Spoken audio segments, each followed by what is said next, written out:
Welcome back to Animated Times. Joe Todd with you. Today we're going to talk about Endgame, the real reason why Tony Stark's adult daughter scene was cut from the film. Most Marvel fans wouldn't change a thing about Avengers Endgame, the highest grossing movie in box office history, and the conclusion of the decade-spanning Infinity Saga. Every decision that went into Endgame had the fans in mind, and aimed to deliver the best experience possible to those that have been watching the Marvel Cinematic Universe over the years. This included the cutting of certain scenes that initially seemed to be pivotal. One such scene that has been talked about quite a bit over the last week or so is Tony Stark's journey to the Soul World, where he met an adult version of his daughter, played by Catherine Langford. While speaking recently to Inverse, director Joe Russo explained how the scene came about and why it was removed from Endgame altogether.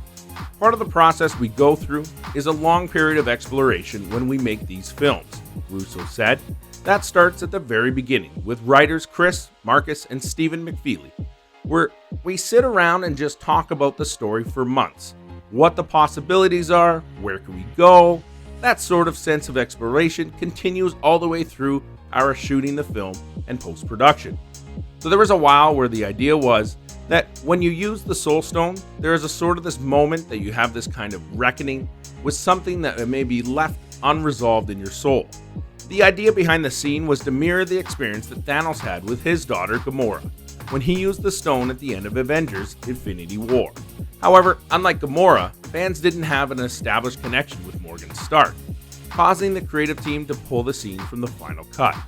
Since Thanos had the poignant experience with his daughter in Infinity War, we started playing with the idea that there was something interesting and resonant in the symmetry with Tony and his daughter, he continued.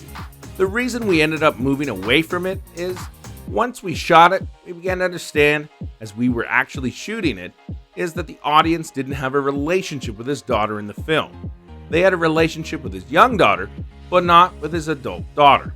It didn't feel like it was as powerful as we may have thought, so we began to move away from it. And that'll do it for today. Make sure if you liked the video, hit the like button, and if sure, subscribe underneath the video. And this has been another installment of Animated Times. Be sure to watch next time.